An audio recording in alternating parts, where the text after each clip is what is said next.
بسم اللہ الرحمن الرحیم۔ السلام علیکم۔ پروفیسر خلاف رائے کے ساتھ میں افتخار کاظمی اور وزیر اعظم شہباز شریف کو اپنا ایک انتہائی اہم فیصلہ واپس لینا پڑ گیا ہے، جس سے اندازہ ہوتا ہے کہ حکومت کا آئندہ کا سفر کیا ہوگا اور یہ کتنے اختیارات کی مالک ہوگی۔ وہ فیصلہ کیا تھا جو انہوں نے واپس لیا اور اس کی وجوہات کیا تھی وہ آپ کو بتائیں گے۔ تو اس کے علاوہ جھٹکا صرف شہباز شریف صاحب کو نہیں ملا، بلکہ جھٹکے عمران خان کو بھی مل رہے ہیں اور ان کو شاید کچھ زیادہ ہی جھٹکے مل رہے ہیں۔ آج انہیں ایک جھٹکا پشاور ہائی کورٹ نے دیا ہے اور ایک بڑا فیصلہ سنا دیا ہے، اس کی ڈیٹیل آپ کو بتاؤں گا۔ عمران خان کو سزائیں سنانے والے 2 ججوں کا انجام کیا ہوا وہ آپ کو بتائیں گے، اور اس کے ساتھ ہی نواز شریف کے دونوں صاحبزادے حسن اور حسین ان کے دائمی وارنٹ احتساب عدالت راولپنڈی نے منسوخ کر دیے۔ آج دونوں بھائی عدالت میں پیش ہوئے تھے۔ ان دونوں کے خلاف جو ہے وہ 3 ریفرنس دائر ہیں، جن میں العزیزیہ، فلیگ شپ اور ایورفیلڈ ریفرنس۔ ان میں عدم پیشی کی بنیاد پر دونوں کے دائمی وارنٹ جاری کیے گئے تھے، تو جمعرات کو عدالت نے ان کی درخواست پر سماعت کرتے ہوئے ان کے دائمی وارنٹ منسوخ کر دیے ہیں۔ اس کے علاوہ معروف صحافی اور ویلاگر اسد طور کی رہائی کا معاملہ لٹک گیا۔ وہ گزشتہ کئی روز سے گرفتار ہے۔ ان کو ایف آئی اے عدلیہ کے خلاف مہم سازی پر گرفتار کیا تھا، لیکن chief justice supreme court of Pakistan justice قاضی فائزہ اس بات سے انکار کر چکے ہیں کہ عدلیہ نے ان کے حوالے سے کوئی بھی شکایت درج کرائی ہے۔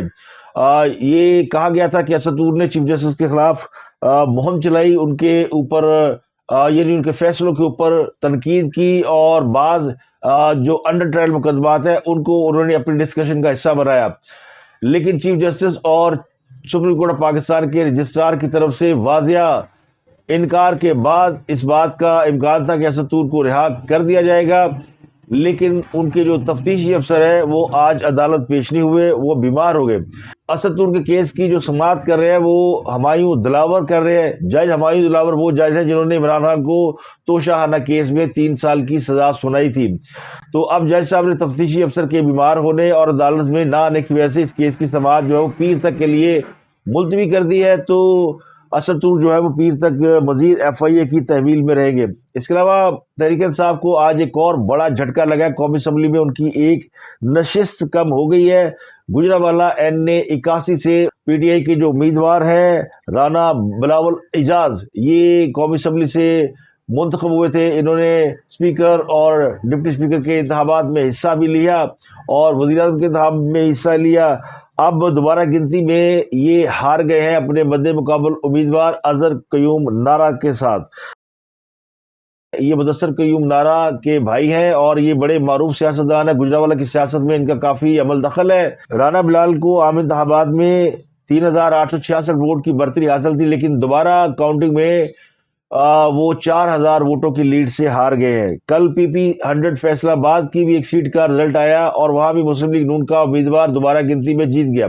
تو اب تک تقریباً قومی اور صوبائی اسمبلی کی 12 نشستوں پر ری کاؤنٹنگ ہو چکی ہے، ان میں سے 10 نشستیں مسلم لیگ نون جیت چکی ہے۔ تو اب سوال یہ پیدا ہوتا ہے کہ دھاندلی کس نے کی اور فارم 45 کا جو ایشو ہے وہ جینون ہے کیا، اور یہ جو جعلی فارم 45 تھے ان کی بنیاد پر کیا نتائج اخذ کیے گئے تھے یا بنائے گئے تھے کہ دوبارہ گنتی پر یہ سب کچھ الٹ ہو رہا ہے، یا پھر اس لیے الٹ ہو رہا ہے کہ اب مسلم لیگ نون حکومت میں ہے اور مائٹ از رائٹ یا مائی ویز ہائی وے۔ تو جو کچھ بھی ہے تحریک انصاف اپنی سیٹیں آہستہ آہستہ گواتی جا رہی ہے اور ان کی ایک اور سیٹ جو ہے وہ کم ہو گئی ہے۔ تو خان صاحب کی جیل میں ملاقاتوں پر پابندی کے حوالے سے اسلام آباد ہائی کورٹ میں دائر درخواست، تو اسلام آباد ہائی کورٹ نے عمران خان سے اڈیالہ جیل میں ملاقات کا میکینزم طے کرنے کا حکم دے دیا ہے۔ ان سے ملاقاتوں پر پابندی ہے، بلکہ ان سے نہیں، جیل میں تمام افراد سے ملاقاتوں پر 2 ہفتے کے لیے پنجاب کے ہوم ڈپارٹمنٹ نے پابندی لگا رکھی ہے۔ اس فیصلے کے خلاف تحریک انصاف نے عدالت سے رجوع کیا تھا۔ اب اس کی جو سماعت ہے وہ اسلام آباد ہائی کورٹ کے جسٹس ارباب محمد طاہر نے کی۔ انہوں نے اس پہ فیصلہ سنایا ہے اور عدالت میں سپرنٹینڈنٹ اڈیالہ جیل اسد وڑائچ خود پیش ہوئے۔ عدالت نے انہیں بلا رکھا تھا اور انہوں نے بتایا کہ ملاقات کے لیے کئی 100 درخواستیں آ رہی ہیں۔ خان صاحب کے وکیل شیر افضل مرمر نے کہا کہ جسٹس سردار اعجاز اسحاق کی عدالت میں طے ہو گیا تھا، جس پر سپرنٹینڈنٹ اڈیالہ جیل نے کہا کہ آرڈر یہ ہوا تھا کہ وکلاء کے علاوہ 6 افراد کو ملنے کی اجازت ہوگی۔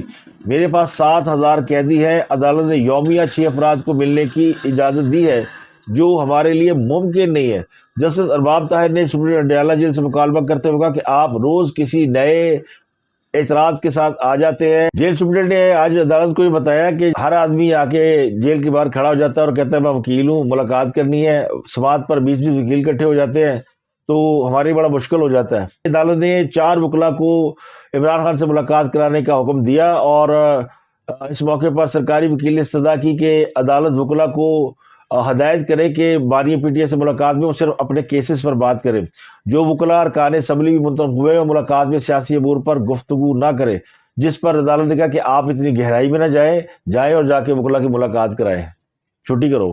تو اس ایک باریک نقطے کو اگر آپ سمجھیں تو یہ وہی معاملہ ہے جہاں پہ عمران خان صاحب اپنے وکلاء کو سیاسی ایجنڈا دیتے ہیں اور باہر آ کر اس کو امپلیمنٹ کرتے ہیں۔ اس کا اسلام آباد ہائی کورٹ میں ٹیلی کام آپریٹر نے ایک اعتراف کیا ہے، بلکہ دلچسپ انکشاف کیا ہے کہ پی ٹی اے نے خفیہ اداروں کو موبائل فون ریکارڈنگ تک رسائی دی ہوئی ہے۔ ٹیلی کام آپریٹر نے عدالت میں یہ کہا کہ ملکی خفیہ اداروں کو موبائل فون ریکارڈنگ سسٹم تک رسائی حاصل ہے، ہم سسٹم تک پی ٹی اے کو رسائی دے دیتے ہیں اور وہ جس ایجنسی کو چاہتی ہے آگے ان کو رسائی دے دیتی ہے۔ اسلام آباد ہائی کورٹ میں بشا بی بی اور سابق چیف جسٹس ثاقب نثار کے بیٹے کی آڈیو لیک کے خلاف درخواستوں پر سماعت ہوئی اور موبائل فون کمپنیوں کے وکیل کی جانب سے اس پر دلائل دیے گئے ہیں۔ بابر ستار نے برہمی کا اظہار کرتے ہوئے کہا کہ ایڈیشنل اٹارنی جنرل صاحب یہ رویہ درست نہیں ہے۔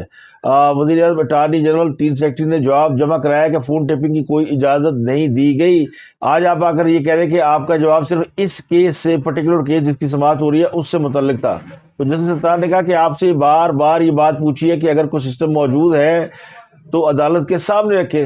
وفاقی حکومت نے تو یہ بھی لکھا ہے کہ وہ ان چھوٹے معاملات میں مداخلت ہی نہیں کرتے، اگر کسی نے غلط رپورٹ جمع کرائی ہے تو نتائج بھگتنا ہوں گے۔ تو چیئرمین پی ٹی اے نے جسٹس بابر ستار کو بتایا کہ 90% موبائل میں وائرس ہوتا ہے، کیمرہ بھی آپریٹ کیا جا سکتا ہے۔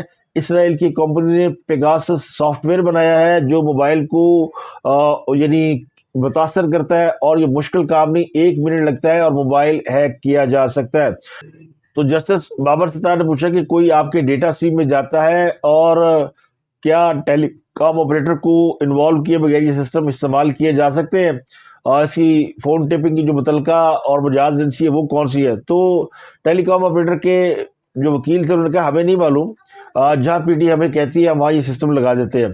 تو عدالت نے یہ درخواست جو ہے وہ ملتوی کر دی۔ تو اس کیس میں جو مین چیز سامنے آئی ہے وہ یہ کہ حکومت نے اس بات سے انکار کیا تھا کہ وہ موبائل فون کی ٹیپنگ کرتی ہے، لیکن اب عدالت کے اندر خود ٹیلی کام آپریٹر نے آ کے بتا دیا کہ ہم جو ہے ہمارے سسٹم تک تمام خفیہ ایجنسیوں کو رسائی حاصل ہے اور جس کی چاہے ریکارڈنگ کر سکتے ہیں۔ تو یہ جو مارکیٹ میں مختلف آڈیو ٹیپس گھومتی ہیں ان کے حوالے سے یہ بڑا اہم کیس ہے، اور جب سے یہ کیس آپ نے دیکھا زیر سماعت ہے تو بہت کم آڈیو ریکارڈنگز مارکیٹ کے اندر آ رہی ہے، تو اس سے اندازہ لگایا جا سکتا ہے کہ اس کے پیچھے کیا حقائق ہیں۔ تو عام خبر یہ کہ وزیر اعظم شہباز شریف نے ارسا کے چیئرمین کی تعیناتی کا نوٹیفیکیشن واپس لے لیا۔ وزیر اعظم پاکستان نے ارسا کے لیے گریڈ 22 کے ظفر محمود کو بطور چیئرمین تعینات کیا تھا، لیکن اس پر سندھ نے اعتراض کر دیے اور خاصا ہنگامہ برپا ہوا ہے، اور پیپل پارٹی کی حکومت نے براہ راست نون لیگ پر یہ الزام لگایا کہ وہ ان کی حق تلفی کر رہے ہیں۔ پیپل پارٹی نے اس پر احتجاج کا اشارہ دیا اور کہا کہ مسلم لیگ نون ہماری اتحادی نہیں ہے، نہ ہم حکومت کے اتحادی ہیں، تو اس معاملے کو ہم جو ہے وہ آگے کسی فورم پر لے کر جائیں گے۔ تو یہ خاصی وفاق اور سندھ کے درمیان ایک پہلی بار گرمی سردی کی فضا نظر آئی، لیکن اس کو بر وقت سنبھال لیا ہے شہباز شریف صاحب نے، جن سے رابطہ کیا گیا، ان کو کہا گیا کہ جناب سی ای سی کی میٹنگ میں طے ہو گیا تھا کہ ارسا کے چیئرمین کی تعیناتی جو ہے وہ صوبوں میں باریوں کی بنیاد پر طے کی جائے گی۔ جس طرح چیئرمین کرکٹ بورڈ کی جو تقرری کا معاملہ تھا، جب نجم سیٹھی کو مسلم لیگ نون نے لگایا تو پیپل پارٹی نے اس پر اعتراض کیا کہ یہ ہماری باری تھی تو ہمیں چیئرمین لگانے دیں، جس کے بعد پھر وہ مشہور زمانہ چیئرمین آئے جو کہ کرکٹ کا بیڑا غرق کر کے چلے گئے۔ اس معاملے میں بھی پیپل پارٹی نے ایک پوزیشن لی، اور شہباز شریف جو ہے وہ کہتے ہیں نا سر منڈاتے ہی اولے پڑے، تو ان کو اپنا پہلا ہی بڑا فیصلہ کسی بھی اعلیٰ عہدے پر تعیناتی کے حوالے سے کیا گیا وہ فوری طور پر واپس لے لیا گیا ہے۔ اور انہوں نے پیپل پارٹی کو ناراضگی سے بچا لیا ہے، اور اب چیئرمین ارسا کی جو تقرری کا معاملہ ہے یہ اختیار اب سندھ کے پاس چلا گیا کہ وہ چیئرمین ارسا کی تقرری کرے۔ تو یہ شہباز شریف صاحب کے جو اختیارات کے حوالے سے جو لوگ یہ پریڈکٹ کرنا چاہتے ہیں کہ آگے چل کر پرائم منسٹر جو ہے وہ کتنے کامیاب ثابت ہو گئے، حکومت کیسے چلے گی، پیپل پارٹی کا ایک بڑا میجر شیئر ہے، اور اتنا بڑا میجر شیئر ہے کہ پیپل پارٹی اپنا ہر مطالبہ جو ہے وہ حکومت سے منوا سکتی ہے، اور کوئی ایک مطالبہ بھی ایسا نہیں جس سے حکومت انکار کرے، اور کر ہی نہیں سکتی، کیونکہ بہت سارے اتحادی نہیں ہے، ایک ہی بڑا اتحادی ہے پیپل پارٹی، اور پیپل پارٹی اگر پارلیمنٹ میں سپورٹ کرنا چھوڑ دیتی ہے پرائم منسٹر کو تو پھر ان کی حکومت جو ہے وہ برقرار نہیں رہ سکتی۔ تو یہ بعض اوقات بلیک میلنگ کے لیے جیسے تخت کے 4 پائے ہوتے ہیں نا، تو ایک آدھ پایا ہی بلیک میلنگ کرتا ہے، اگر وہ نکال دیا جائے تو 3 پایوں پہ بھی حکومت کھڑی رہ سکتی ہے، لیکن 2 نکال دے تو پھر تخت نہیں رہتا، نہ تخت رہتا نہ تختہ رہتا ہے۔ تو یہ تخت یا تختے والی کہانی شروع ہوئی ہے کہ یا تو ہارڈی من ہو یا پھر فارغ ہو، تو انہوں نے شہباز شریف کی گردن پہ انگوٹھا رکھ کے ارسا کے چیئرمین کی تقرری کرا لی ہے۔ اس کو آپ یہ بھی کہہ سکتے ہیں کہ شہباز شریف نے بڑی دانشمندی سے، بڑی عقل مندی سے، بڑی معاملہ فہمی سے اس کو بہت بڑا ایشو بننے سے بچا لیا، اور اپنا کیا ہوا فیصلہ واپس لے کے کہا کہ اے پڑھو جناب تسی لا لو چیئرمین ارسا، تسی جڑے امب چوپڑے نے چوپ لو۔ جیل سپرنٹینڈنٹ نے آج عدالت کو یہ بتایا کہ ہر آدمی آ کے جیل کے باہر کھڑا ہو جاتا ہے اور کہتا ہے میں وکیل ہوں، ملاقات کرنی ہے، سماعت پر 20 وکیل اکٹھے ہو جاتے ہیں تو ہمارے بڑا مشکل ہو جاتا ہے۔ عدالت نے 4 وکلاء کو عمران خان سے ملاقات کرانے کا حکم دیا، اور اس موقع پر سرکاری وکیل نے استدعا کی کہ عدالت وکلاء کو ہدایت کرے کہ بانی پی ٹی آئی سے ملاقات میں وہ صرف اپنے کیسز پر بات کرے، جو وکلاء ارکان اسمبلی بھی منتخب ہوئے اور ملاقات میں سیاسی امور پر گفتگو نہ کرے، جس پر عدالت نے کہا کہ آپ اتنی گہرائی میں نہ جائیں اور جا کے وکلاء کی ملاقات کرائیں، چھٹی کرو۔ تو اس ایک باریک نقطے کو اگر آپ سمجھیں تو یہ وہی معاملہ ہے جہاں پہ عمران خان صاحب اپنے وکلاء کو سیاسی ایجنڈا دیتے ہیں اور باہر آ کر اس کو امپلیمنٹ کرتے ہیں، تو یہ اس کا دوسرا پہلو بھی ہے۔ تو اب آپ کو تحریک انصاف کی لینگویج میں ایک خبر سناتے ہیں کہ سابق وزیر اعظم عمران خان کو سزائے سنانے والے 2 جج انجام کو پہنچ گئے۔ یہ ان کی لینگویج ہے، میری لینگویج نہیں ہے، وہ اسی طرح پورٹرے کر رہے ہیں۔ وجہ یہ کہ جج بشیر جنہوں نے 2 سابق وزیر اعظم کو سزائیں سنائی، احتساب عدالت کے بڑے معروف جج ہیں، نواز شریف کو بھی انہوں نے سزائیں سنائی، اور اس کے بعد عمران خان کو بھی انہوں نے سزا سنائی۔ یہ 13 مارچ 2012 کو احتساب عدالت میں تعینات ہوئے تھے، اور ان کی اب ریٹائرمنٹ ہو گئی ہے۔ انہوں نے نواز شریف کو، مریم نواز کو اور کیپٹن ریٹائرڈ صفدر کو سزائیں سنائی تھی، اور انہوں نے ہی عمران خان اور بشرا بی بی کو ایک کیس میں، یعنی توشانہ کیس میں سزا سنائی تھی۔ جج محمد بشیر کے پاس بڑے بڑے نامی گرامی افراد کے کیسز زیر سماعت رہے، جن میں صدر مملکت جناب آصف علی زرداری صاحب ہیں، انہوں نے شاہد حقان عباسی، راجہ پرویز اشرف اور یوسف رضا گیلانی کے بھی کیسز سنے۔ جج محمد بشیر نے توشانہ کیس کا فیصلہ سنانے کے بعد میڈیکل پر رخصت لے لی تھی، اب وہ باقاعدہ اپنی جاب مکمل کر کے گھر جا چکے۔ اس کے علاوہ سائفر کیس میں عمران خان کو اور شاہ محمود قریشی کو 14 سال قید کی سزا سنانے والے جج ابو الاسناد ذوالقرنین وہ بھی 2 ماہ کی چھٹی پر چلے گئے ہیں۔ تو پی ٹی آئی کے بقول دونوں جج اپنے انجام کو پہنچے۔ ویسے ابو الاسناد ذوالقرنین صاحب نے واپس آنا ہے، کب واپس آتے ہیں وہ تو نہیں پتا۔ تحریک انصاف کا اس حوالے سے ایک اور آپ کو جھوٹ بتاتے ہیں۔ پچھلے 2 دنوں میں یہ خبر زیر گردش ہے کہ چیف الیکشن کمشنر سکندر سلطان راجہ ان کو کینیڈا میں اس فی لگانے کا فیصلہ کیا گیا ہے۔ کل عمر ایوب صاحب نے قومی اسمبلی کے اندر اس بات کا شور مچایا کہ ان کو جناب کینیڈا میں اس فی لگا کر بھیجا جا رہا ہے، انہوں نے الیکشن میں دھاندلی کی، یہ کیا وہ کیا۔ اس سے پہلے ڈی ڈی آئی صحیح ان کے حوالے سے بھی یہ جو ہے وہ گوسپ کی گئی یا یہ اطلاع مارکیٹ کے اندر فلوٹ کی گئی کہ ان کو امریکہ میں اس فی لگایا جا رہا ہے، لیکن وہ اطلاع بھی جھوٹی ثابت ہوئی، اور یہ اطلاع بھی جو ہے سکندر سلطان راجہ والی یہ بھی غلط ثابت ہوئی ہے۔ راجہ سکندر سلطان صاحب روس گئے ہیں، اور روس جانے کی وجہ روس کے اندر صدارتی الیکشن ہے، پیوٹن الیکشن لڑ رہا ہے، 4 صدارتی امیدوار ہیں، اور وہ الیکشن میں مبصر کی حیثیت سے گئے ہیں، تو ان کی 4 دن بعد 5 دن میں واپسی ہو جائے گی، لیکن وہ ایک اپنے جو ان کا ریلیونٹ بزنس ہے یا ریلیونٹ ان کی جو جاب ہے اسی میں گئے ہیں۔ روس کے صدارتی انتخابات میں بحیثیت مبصر راجہ سکندر سلطان صاحب بیرون ملک تشریف لے گئے ہیں، اور یہ جو بہت سے ان کے ویلاگر جو ہے وہ سنسیشن پھیلا رہے ہیں کہ راجہ سکندر سلطان ملک سے فرار، باہر بھاگ گئے، بڑا جیسے کوئی مارکا مار لیا انہوں نے. اور خبر اس لیے پھیلاتے ہیں کہ وہ ان کے ووٹر سپورٹر کو یہ لگے کہ چونکہ یہ شخص دھاندلی کرانے والوں میں شامل تھا، تو اس لیے اب اس کو ہم نے پکڑ لینا، یہ بھاگ گیا. تم پکڑ کے تو لینا، پہلے اپنے تو چھڑا لو. لیکن جو اصل جھٹکا لگا ہے پی ٹی آئی کو، وہ پشاور ہائی کورٹ نے جھٹکا دیا ہے. کل علی بن گنڈا پور نے سرپرائز دیا تھا پی ٹی آئی کو، آج پشاور ہائی کورٹ نے پی ٹی آئی کو بڑا سرپرائز دے دیا ہے. اور لگتا ہی ہو کہ خیبر پختونخوا کا جو قبلہ ہے وہ کافی حد تک درست ہو رہا ہے، جسے عرف عام میں آسان زبان میں ہم سب کہتے ہیں کہ سافٹ ویئر اپڈیٹ ہونا شروع ہو گیا ہے. پشاور ہائی کورٹ کے جسٹس اشتیاق ابراہیم کی سربراہی میں 5 رکنی لارجر بینچ نے سنی اتحاد کونسل کی مخصوص نشستوں کی درخواست پر سماعت کی. 5 جج موجود تھے اور ان کے سامنے بیرسٹر علی ظفر صاحب نے دلائل دیے، اور انہوں نے دلائل دیتے ہوئے کہا کہ پہلے پی ٹی آئی سے بلے کا نشان لے لیا، پھر ہمارا چیئرمین اندر کر دیا سزا دے کر، تو ہمارے پاس نہ نشان تھا نہ چیئرمین تھا. تو آرٹیکل 17 کے تحت میرے کئی بنیادی حقوق بنتے ہیں. ایک جماعت اگر الیکشن نہیں لڑنا چاہتی مگر وہ رجسٹر ہے تو پھر وہ سیاسی جماعت رہتی ہے. تو یہ ان کا ویلڈ پوائنٹ تھا. پھر انہوں نے کہا کہ آرٹیکل 17 بھی یہ ہمارے سارے حقوق موجود ہیں. انہوں نے کہا سنی اتحاد کونسل کو مخصوص نشستوں سے دور رکھا گیا. الیکشن کمیشن پارلیمانی پارٹی اور پولیٹیکل پارٹی میں فرق کرنے میں کنفیوز ہے. پرویز علیہ کیس میں پارلیمانی اور پولیٹیکل پارٹی کی تعریف موجود ہے. جیسا ایس ایم عتیق نے سوال کیا کہ آزاد امیدوار اسمبلی میں اکٹھے ہو جائیں، سارے اکٹھے ہو جائیں، اور پھر وہ کہے کہ جی ہمیں مخصوص نشستیں دی جائیں، تو یا آزاد امیدوار کسی گروپ کو جوائن کر لیں، تو پھر کیا ہوگا، کرنا کیا ہوگا، اس کا آگے انجام کیا ہوگا.